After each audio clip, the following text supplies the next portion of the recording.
warahmatullahi wabarakatuh. Alhamdulillahirabbil alamin.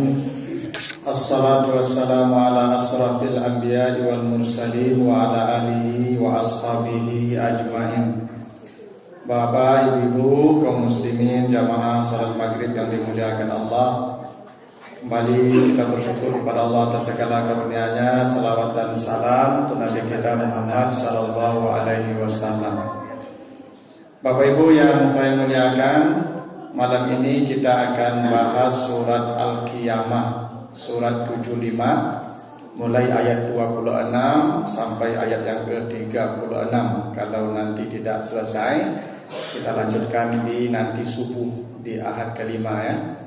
Kita baca ayatnya. Auzubillahi minasyaitonirrajim. Kalla iza balagatit taraqi wa qila man raq wa zanna annahu al-firaq wal taffatis saqu bis-saq ila rabbika yawma izinil masaq fala saddaqa wala salla walakin kazzaba wa tawalla summa zahaba ila ahlihi yatamatta aula laka fa aula summa aula laka fa aula ayahsabul insanu ayyutraka sudah. Artinya, apabila nyawa telah mencapai kerongkongan, ketika itu dikatakan kepadanya, siapa yang dapat menyembuhkan engkau hari ini? Dan barulah dia yakin inilah saatnya berpisah dengan dunia. Dan bertautlah betis dengan betis. Pada hari ini engkau akan digiring menuju Tuhanmu, dan engkau tidak membenarkan janji-janji Allah dan Rasulnya, dan kamu tidak mengerjakan salat. Tapi kamu mendustakan janji Allah, bahkan berpaling dari kebenaran. Kamu hidup bersama keluargamu dengan menyombongkan diri. Celakalah engkau, maka celakalah engkau.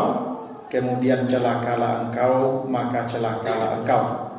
Apakah manusia mengira dibiarkan hidup tanpa ada pertanggungjawaban?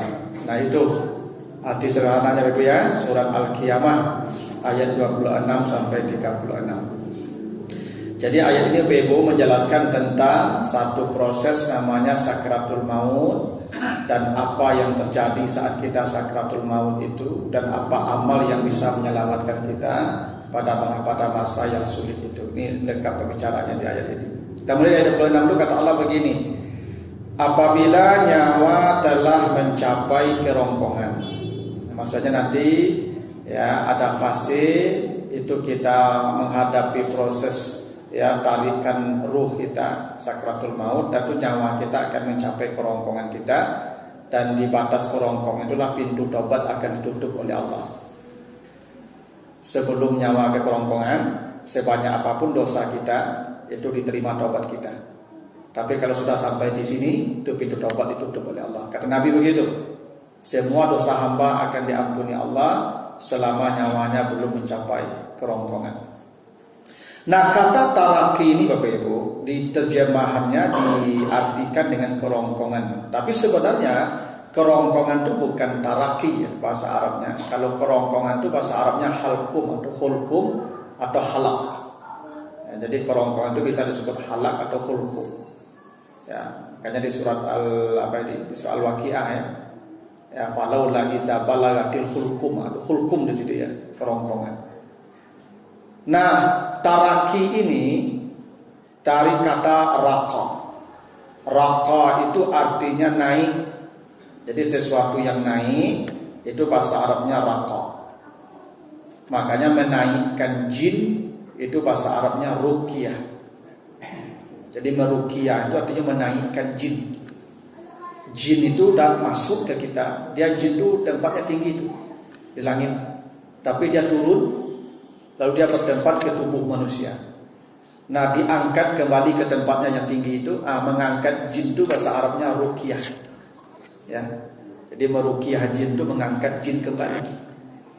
Nah, jadi raqa itu artinya naik, ya naik. kematian kita disebut taraki. Kenapa disebut taraki? Karena mati itu prosesnya naik dari kaki ke atas. Nah, jadi kita nanti kalau akan menghadapi sakratul maut, maka proses mati kita ini bermula dari ujung-ujung jari kita. Jadi yang pertama kali merasakan tarikan ya mati itu adalah ujung jari kaki. Jadi dari ujung jari itu dia naik perlahan-lahan terus ke atas sampai ke kerongkongan. Nah ini kalau sudah sampai ke kerongkongan biasanya kecaki ya. Nah itu biasanya lah sampai kerongkongan itu. Nah, nanti terakhir tarikannya di ubun-ubun. Karena kata Allah lanas fa'am bin nasiyah ya. Tarikan terakhir nanti di ubun-ubun. Itu makanya ketika Nabi melayat jenazah Abu Salamah. Jadi Abu Salamah ini meninggal setelah perang Badar. Jadi Abu Salamah dapat luka yang serius. Nah, dulu kan tidak ada medis secanggih sekarang ya. Jadi kalau luka-luka serius itu memang darah banyak dan dia kehabisan darah, tidak bisa transfusi darah seperti sekarang kan. Maka 1-2 hari setelah perang Badar itu Abu Salamah meninggal dunia di rumahnya, di rumah Ummu Salamah. Ketika meninggal dunia itu, maka Nabi melayat bersama sahabat. Nabi buka itu muka Abu Salamah. Maka tampaklah oleh sahabat mata Abu Salamah itu terbelalak. Jadi nampaklah mata Abu Salamah ini putih terbelalak. Tak buka matanya putih gitu. Sahabat bisik-bisik ya, dikira sahabat nih kalau mata putih begini matinya tidak baik. Dan Nabi tahu sahabat bisik-bisik. Maka Nabi berkata, setiap manusia ketika ditarik nyawanya, kata Nabi, maka mata itu mengikuti tarikan ruh ke ubun-ubun.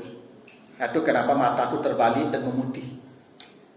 Jadi ketika ditarik ke ubun-ubunnya, itu mata itu terbalik, dia mengikuti tarikan itu. Itu maka orang kalau mati matanya putih. Bukan karena buruk matinya, karena memang begitu kita semua nanti itu. Tarikan terakhir itu di ubun-ubun. Nah, tapi kerongkongan tadi batas pintu taubat masih dibuka oleh Allah. Jadi mati itu dia berawal dari kaki itu. Makanya ada hadis ya dari Ibnu Abbas, itu diceritakan dalam kitab Taqaiqul Akhbar. Ketika kita menghadapi kematian itu malaikat datang ke kaki. Dan dia hendak menarik dari kaki, maka kaki menolak. Kata kaki jangan ditarik dari sini. Kenapa? Karena kaki saya dulu ketika di dunia, saya pakai berjalan ke rumah-rumah Allah untuk menghadiri majelis-majelis, untuk sholat berjamaah. Itu semua kebaikan-kebaikan disebut kaki dan tidak mau kaki menerima malaikat. Akhirnya malaikat mengadu kepada Tuhan, ya Tuhan, tidak bisa saya ambil lewat kaki. Kata Tuhan, cari jalan lain. Datang ke tangan, tangan pun menolak. Kata tangan, ini dulu digunakan untuk membantu orang miskin, anak yatim. Semua kebaikan tangan pun disebutnya. Maka kata Allah terakhir kepada malaikat, itu disebutkan di surah Fussilat ayat 30, wa absyiru bil jannatil lati kuntum tu'adun. Tolong gambar surga dibawakan kepadanya. Maka diperlihatkan surganya. Ketika dia sedang asik memandang surganya itulah nyawanya ditarik perlahan-lahan dan dia tidak sadar, tidak tahu kalau dia sudah mati. Jadi ada orang nanti ketika mati itu tidak tahu dia kalau mati. Sama tidur itu kan mati tidak Bapak Ibu? Mati ya.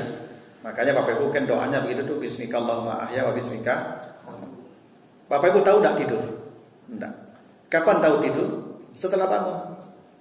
Lata jago tak kalau bola dia. Mati juga begitu Pak. Kita tidak tahu kalau kita mati Pak. Kita seperti jalan-jalan, kalau kita sudah dimatikan Allah.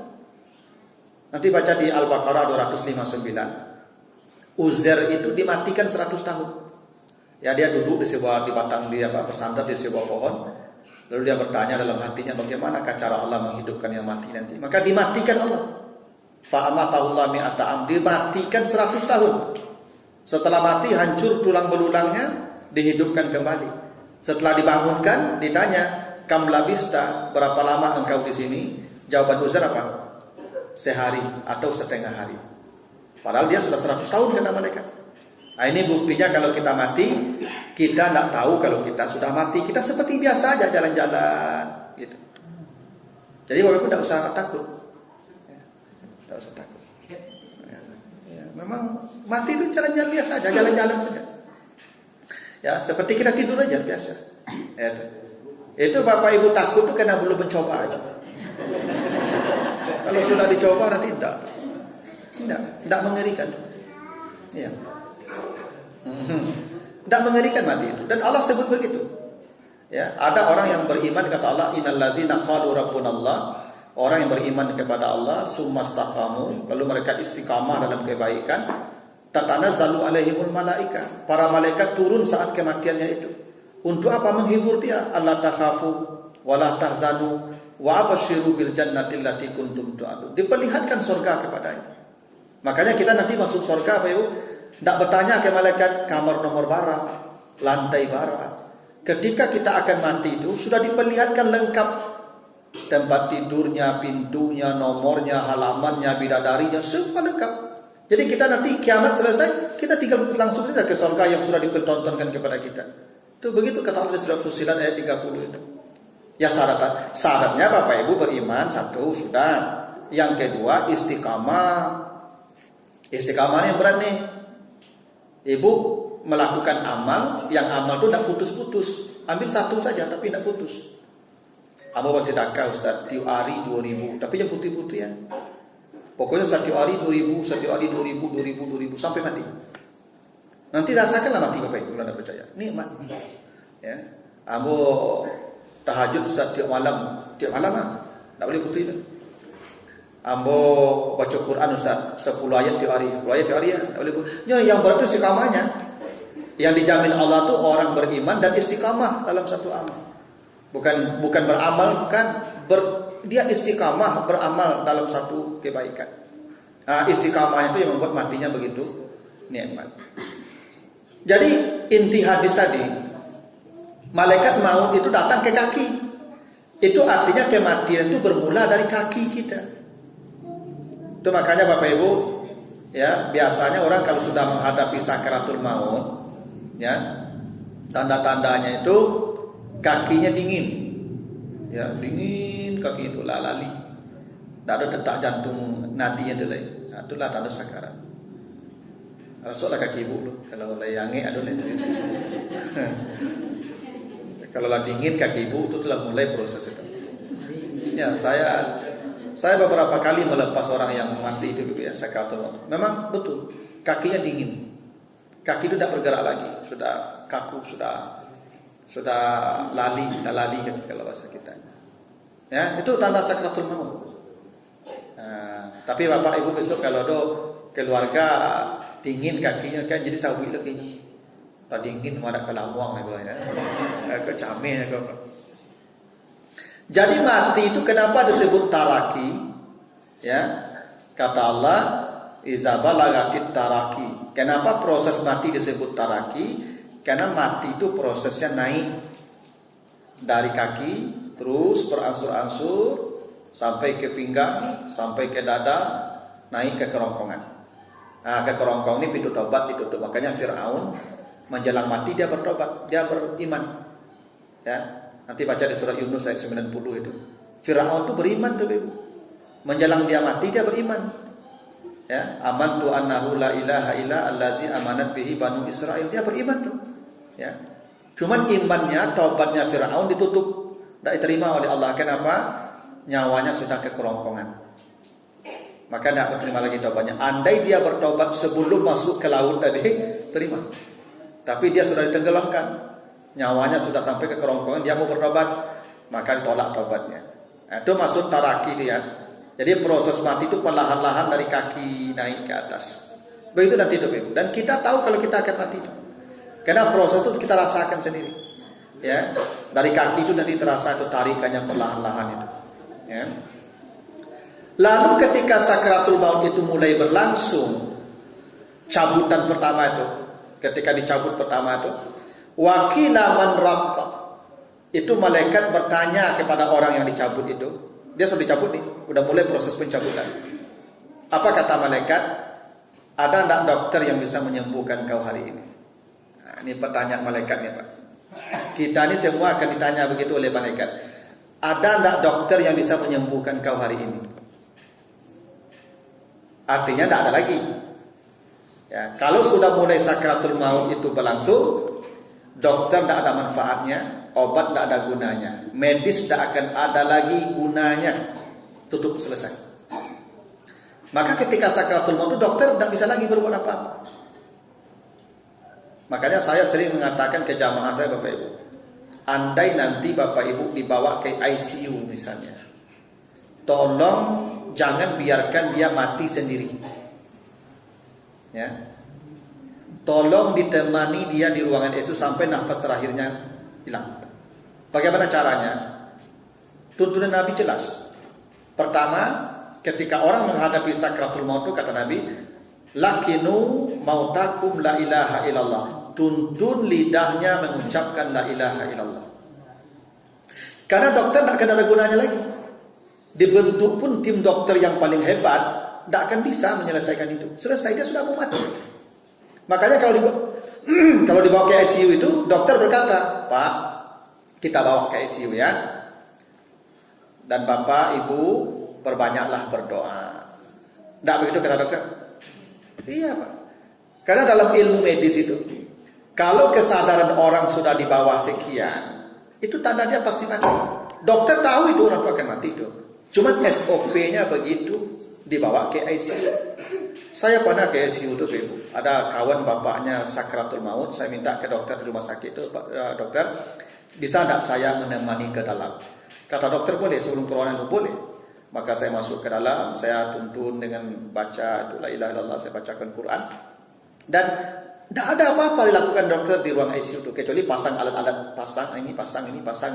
Lalu dokter nengok-nengok dari jauh saja sampai dia mati. Tidak ada pertolongan. Kenapa? Karena dokter tahu ini sudah pasti mati. Tidak tolong juga. Karena Allah sudah bertanya tadi, ada tidak dokter yang bisa menyembuhkan hari ini? Tidak bakal ada. Maka orang yang sakratul maut itu yang perlu diselamatkan dari dua-dua. Keimanan dia yang perlu diselamatkan. Kalau nyawanya sudah selesai, mau dicabut, tapi imannya masih bisa diselamatkan. Karena dua yang dicabut ketika akan mati itu, malaikat maut mencabut nyawanya, setan mencabut imannya. Maka celakalah Bapak Ibu ketika akan mati itu, nyawanya tercabut, imannya pun tercabut. Maka menyelamatkan iman itu satu, bacakan la ilaha illallah sampai dia mengucapkannya. Kalau lidahnya sudah bergetar mengucapkan la ilaha illallah, walaupun tidak berbunyi tapi nampak lidahnya bergerak, maka sudah. Kata Nabi, siapa yang akhir kalamnya la ilaha illallah dakhalal jannah, dia masuk surga langsung. Mati dalam beriman. Tapi boleh jadi Bapak Ibu, di saat sakratul maut itu lidah kita dikunci Allah. Karena bisa jadi lidahnya dikunci, Pak. Karena kaki sudah dikunci, tangan sudah dikunci, mata sudah dikunci, semua sudah dikunci itu. Lidah pun bisa jadi dikunci pula di saat sakratul maut, sehingga tidak bisa lagi bergerak mengucapkan la ilaha illallah. Tapi ada satu yang tidak pada dikunci Allah, sampai nyawa kita ke ubun-ubun kita. Apa tidak pada dikunci Allah? Telinga. Telinga tidak pada dikunci oleh Allah. Bahkan orang pakak itu, Ibu, ketika sakarat itu dibuka telinga itu. Apa perintah Nabi ketika orang sakarat itu kalau lidahnya dikunci? Iqra'u ala mautakum Yasin. Bacakan Yasin kepada dia yang sakarat. Ya bukan hanya Yasinnya, tapi Al-Quran. Kenapa dibacakan Al-Quran ketika dia sakarat itu? Jawabannya di Al-A'raf 204. Apa kata Allah di surat Al-A'raf 204? Fa iza quri Al-Quran fastami'u lahu wa ansitu la'allakum turhamun. Bila dibacakan Al-Quran, dia mendengar itu bacaan Al-Quran, maka Allah akan berikan dia rahmatnya. Dan kata Nabi, orang tidak akan masuk surga dengan amalnya.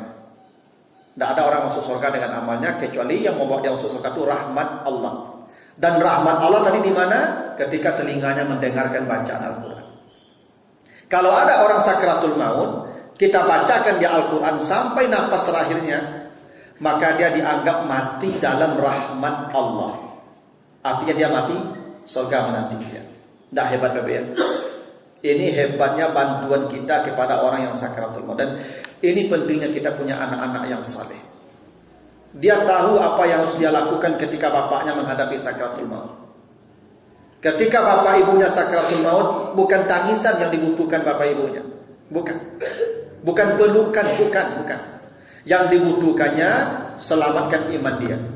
Caranya, bisikan la ilaha illallah ke telinga dia sampai dia baca. Andai lidah dia tidak bisa mengucapkan, maka dia akan berpindah ke telinga yang lain untuk membacakan Al-Quran. Dan mati dia dalam rahmat Allah kalau Al-Quran dibacakan sampai nafas terakhirnya. Ini penting untuk anak-anak kita, Bapak Ibu. Saya pernah ke sebuah rumah sakit sama kawan-kawan Ibu. Lalu lewat di sebuah itu bangsal. Ada ibu-ibu yang sudah sekarat, ya, udah nafasnya udah ngangah. Yang anak-anaknya ngobrol saja di teras. Ke ibu lah sekarat. Lalu dipanggil oleh kawan saya, Bapak, Bu, ini siapa yang punya orang tua ini? Kata anaknya, kami. Pak, ini orang tua Bapak sudah sakratul maut. Tolong bacakan la ilaha illallah ke telinganya, bacakan Quran ke telinga dia. Ini bukti anak-anak tidak paham agama. Tidak paham. Ya. Jadi nanti kalau sakratul maut, Bapak Ibu, bantu. Dan ya kalau perlu tidak perlu dibawa ke ICU kalau memang sudah begitu keadaannya. Ya, saya punya guru Bapak Ibu, ya, guru bahasa Arab ya di UIN. Jadi ketika beliau akan meninggal di rumah sakit di SPH itu, mau dibawa dokter ke ICU, tak mau. Saya tidak usah dibawa ke ICU ya dok. Saya biarkan meninggal di kamar ini. Sudah, mohon saya izinkan saya di kamar ini sampai meninggal dunia. Diizinkan di pihak rumah sakit. Anak-anaknya, keluarga dipanggil semua. Kata beliau, nanti kalau hilang kesadaran saya, jangan tinggalkan saya. Tuntun la ilaha illallah dan bacakan Quran ke telinga saya. Betul Bapak, sampai membaca la ilaha meninggal dunia. Masalah indahnya meninggal begitu Bapak ya. Karena ketika proses sakarat itu terjadi, malaikat sudah bertanya, wakila man raqa. Ada tak dokter hari ini yang bisa menyembuhkan? Tidak bakal ada. Ya Bapak Ibu, ada kata Nabi, ada dua penyakit yang tidak ada obat. Semua penyakit ada obat.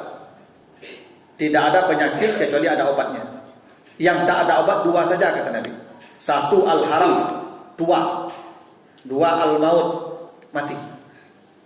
Hanya dua yang tak ada obat penyakit. Satu tua. Tua ini tak ada obatnya Bapak. Dia cari duit tua tak ada. Duit tua tak ada. Ibu tiap hari perawatan kulit ke dokter kulit, karipui tak ada cerita tidak ada. Karena tua kau tak usah duit lah Pak. Tak usah duit. Tua kau penyakit. Makanya orang makin tua makin, mohon maaf, makin buruk bantu. Aku tak pernah mencari orang makin tua makin rancak. Makin tua kok makin buruk, makin makarinyui, makin karipui. Ya gitulah. Karena tua itu penyakit. Ya tak? Ibu-ibu dulu pernah masa cantik, pernah. Tapi sekarang udah habis. Ya. Sebentar lagi ibu-ibu takut mencari wajah ibu suram. Ya tak? Ya. Jangan kan orang lain, awak sendiri pun lah malih mencari wajah awak kan. Kenapa? Memang begitu janji Allah. Wa man nu'amirhu nunakisu fil khalqi. Kalau umurmu dipanjangkan, maka kamu akan dikembalikan ke bentuk yang buruk. Kita tidak akan menyenangkan makin tua, makin tidak menyenangkan. Itu penyakit, karena tua itu penyakit dan tidak ada obatnya. Tidak ada obatnya. Yang kedua mati. Mati itu sakit, itu penyakit. Bapak Ibu kan pada sakit kan? Lalu mati dia kan? Ada lu puncak sakit. Kalau puncak sakit itu itulah yang mati, itu puncak sakit. Dan itu tidak ada obatnya. Maka Bapak Ibu pada masa sakratul maut itu yang perlu kita bantu itu adalah selamatkan iman orang ini. Nah, makanya Bapak Ibu nanti kalau ada yang sakarat jangan ditinggalkan. Meninggalkan orang sakarat tidak boleh. Orang sakratul maut itu tidak boleh dibiarkan sendiri. Nabi saja waktu menghadapi sakratul maut itu Aisyah itu memeluk beliau. Nabi itu berteriak waktu sakratul maut, "Inna lil mauti la sakarat," kata Nabi. Sungguh berat ini mabuk mati. Berat mabuk mati itu. Nabi pun merasa berat. Maka Aisyah mendampingi Nabi sampai nafas terakhir beliau itu. Hingga Aisyah sampai mensiwakkan beliau menjelang mati itu. Karena ya salah satu sunnahnya orang ketika menghadapi sakratul maut itu disiwakkan dia. Karena siwak itu mempermudah proses mati juga. Jadi ada bantuan-bantuan kita waktu menghadapi sakarat dia. Jangan diisolasi sendiri mati dia. Sesat matinya nanti itu. Karena setan akan mencabut imannya. Nah, itu kenapa Bapak Ibu, ya, itu malaikat bertanya ketika sakratul maut itu, ya, wakila man rab. Ya, ada enggak obat atau dokter yang bisa menghentikan proses mati ini? Dan tidak bakal ada. Selesai. Ya. Lalu wazanna annahul firaq. Saat malaikat maut sudah mulai mencabut nyawanya, barulah dia yakin inilah waktu berpisah dengan dunia. Bapak Ibu yakin tidak mati? Tapi seperti tidak yakin itu.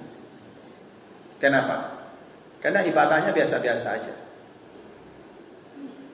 Gini, kalau Bapak Ibu dikasih tahu kalau matinya minggu depan, apa yang Bapak lakukan?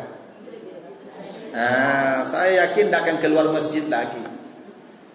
Sampai hari Jumat besok itu Bapak Ibu akan duduk di masjid berzikir, i'tikaf, ya enggak? Kenapa? Karena sudah yakin. Sekarang belum yakin sebenarnya. Iya. Karena ibadahnya masih santai saja. Kalau yang yakin itu ibadahnya pasti tidak akan santai.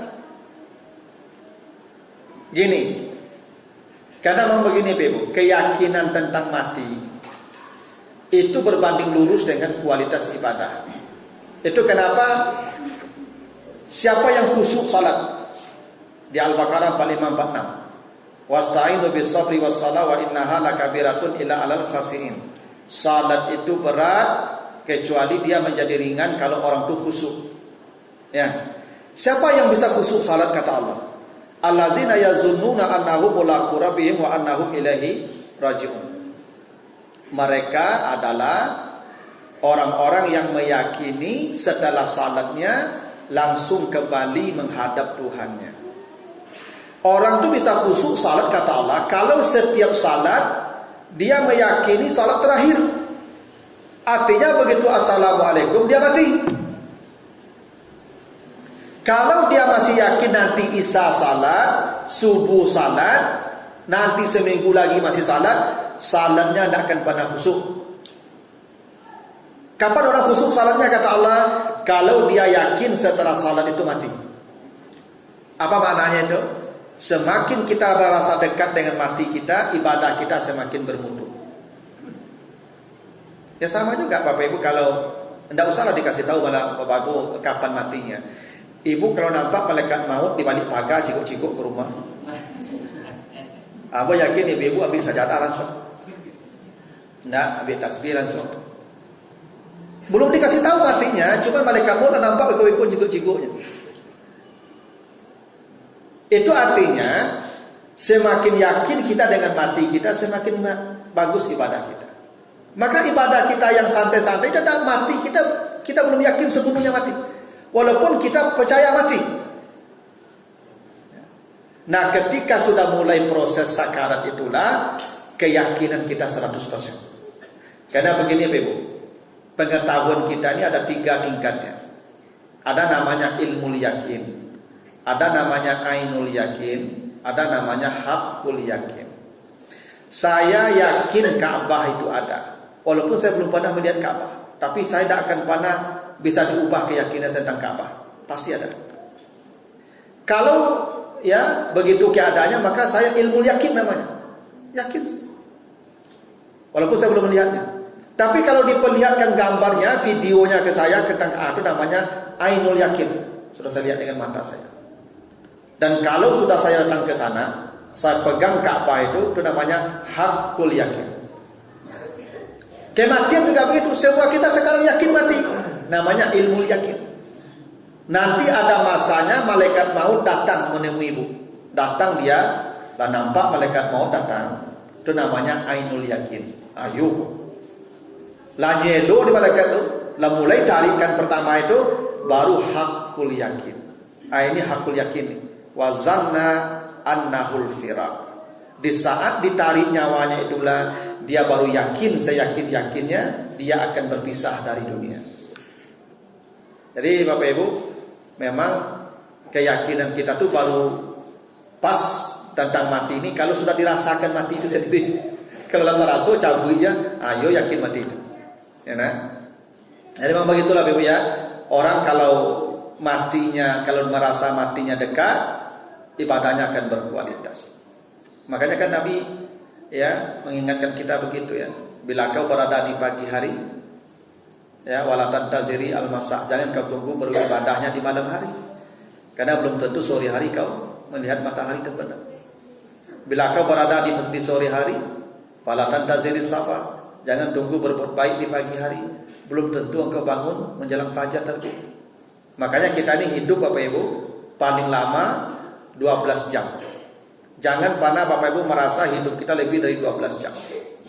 Kalau malam ini kita hidup, jangan yakin subuh akan bangun. Karena Bapak Ibu udah mati kan.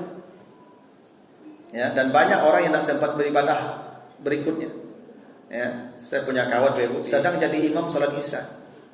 Ya, 2 rakaat pertama itu setelah tahiyat awal itu dia tidak berdiri lagi itu. Dia duduk lama duduknya, akhirnya dia tersungkur saja di tempat sujudnya, digantikan dan meninggal di tempat ya salatnya itu. Tidak selesai malah salatnya Bapak Ibu.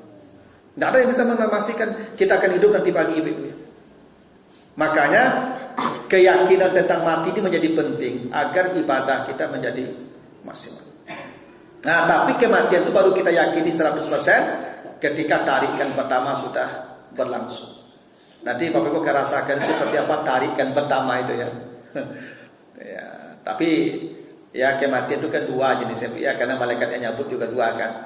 Satu malaikat yang mencabut namanya wan nazi'at, yang kedua namanya wan nasyitat. Kalau Bapak Ibu ditemui malaikat wan nazi'at, maka celakalah Bapak Ibu, itu sakitnya Masya Allah. Kalau ditarik kasar. Makanya dalam kitab Daqaiqul Akhbar itu Nabi Isa itu pernah lewat di sebuah kuburan. Lalu murid-muridnya minta, ya Nabi Allah, tolong berdoalah engkau, tolong orang hidup orang mati ini dihidupkan Allah. Berdoa Nabi Isa, hidup orang mati itu naik dari ke atas. Ditanya oleh Nabi Isa, berapa lama engkau di sini? Jawaban dia sudah 500 tahun. Artinya dia sudah mati 500 tahun lamanya. Apa yang kau rasakan selama 500 tahun, kata Nabi Isa? Apa jawaban dia? Sakit mati dulu belum hilang rasanya. Itu petanda mati itu sakit. Sudah 500 tahun rasanya belum hilang. Itu makanya dalam beberapa riwayat disebutkan ketika kita hendak memandikan jenazah, mengangkat dia ke tempat pemandian, dia berteriak itu, jangan kasar terhadap jasad saya, karena dia masih merasakan sakitnya mati. Ketika dibuka bajunya, dia berteriak pula, jangan keras membukanya. Makanya membuka baju mayat itu tidak dibuka seperti orang hidup, digunting saja. Itu maka Nabi itu dimandikan tanpa membuka baju, kata para sahabat. Kami memandikan Rasulullah tanpa membuka baju beliau sehelai pun. Karena memang sakit dibuka itu. Maka biarkan saja pakai baju atau kalau digunting saja. Ketika disiram dengan air, dia berteriak lagi, jangan keraskan siramnya karena dia masih sakit, sakit matinya belum hilang. Itu makanya kalau menyiram mayit itu Ibu dialih. Jo tangan disiram, air kok langsung ke tubuhnya loh, sakit. Tapi ditampung pakai telapak tangan. Maka Ibu kalau memandikan jenazah tuh lambe-lambe, jangan jo kompresor bertembak jo memandikan oto sakit itu mah. Ya Pak, tidak pula sudah tembak modeko loh Pak. Maka ada orang tuh Pak pakai selang air keran PDM itu kan kancang tembak itu. Itu langsung ke main itu tidak boleh tuh Pak. Dimasukkan ke ember, diambil pakai gayung lalu disiram ke tangan kita. Begitu cara memandikannya. Itu makanya yang paling afdal memandikan mayat itu adalah anak-anaknya sendiri. Semua anak-anaknya berkumpul, laki perempuan kumpul semua dan mandikan sama-sama. Karena ibu saya tidak ada masalah saya memandikannya, tidak ada masalah ibu saya. Apa salahnya saya memandikan ibu saya? Bahkan seorang istri, seorang suami boleh memandikan pasangannya.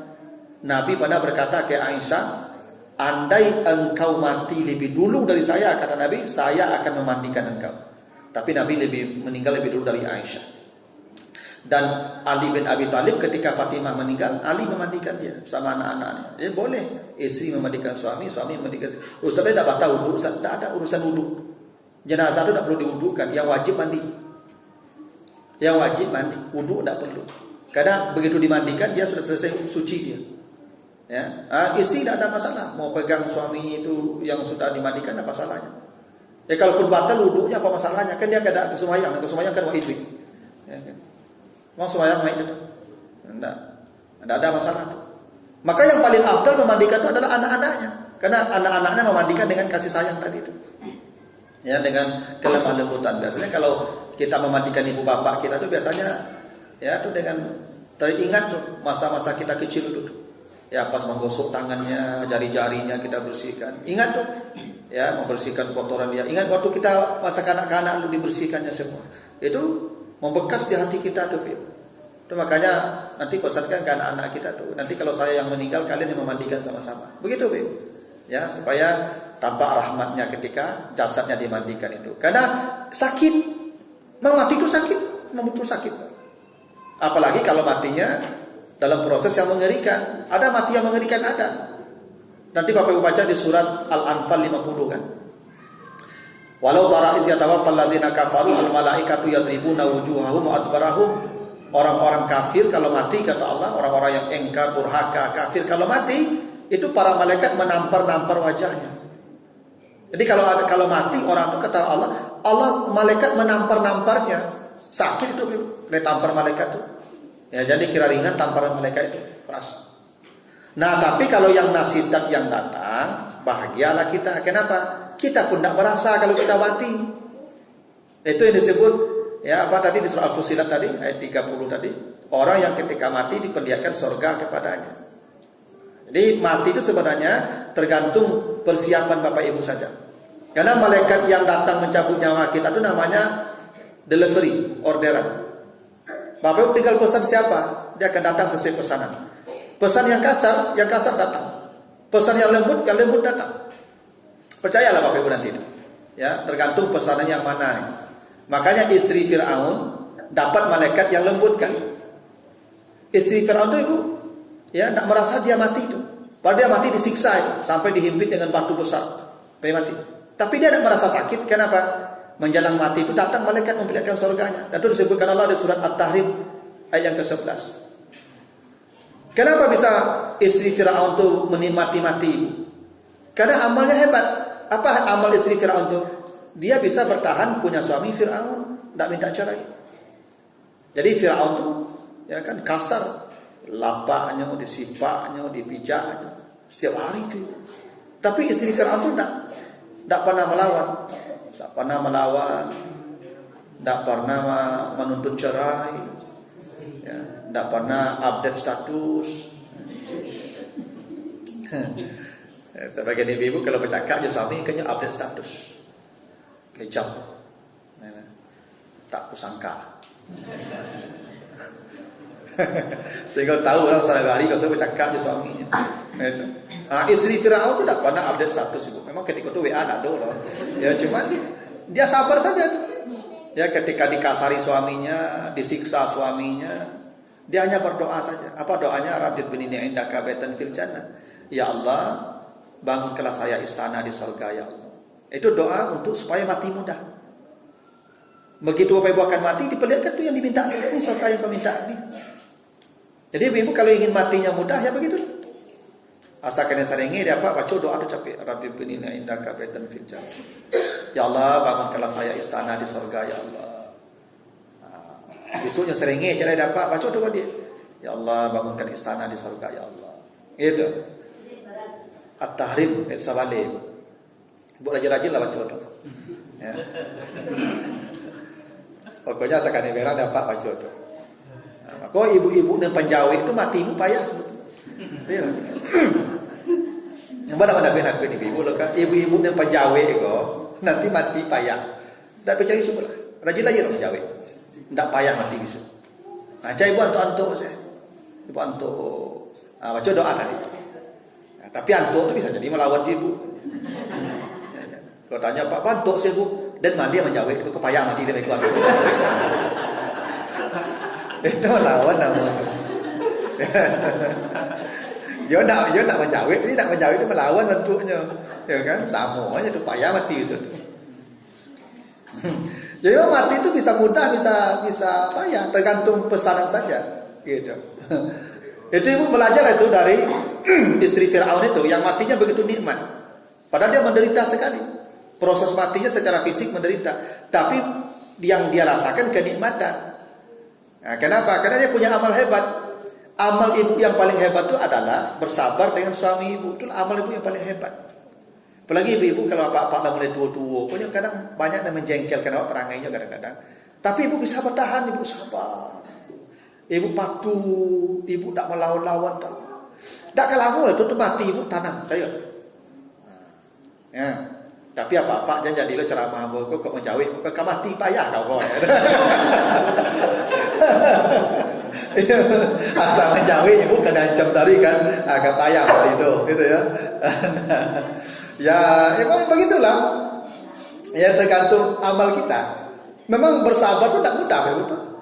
Kan kata Allah begitu kan, am hasibtum an tadkhulul jannah wa lamma ya'lamillahu allazina jahadu minkum wa ya'lamis sabirin. Jangan kamu mengira dibiarkan Allah masuk surga, kecuali Allah tahu siapa yang sabar di antara kamu.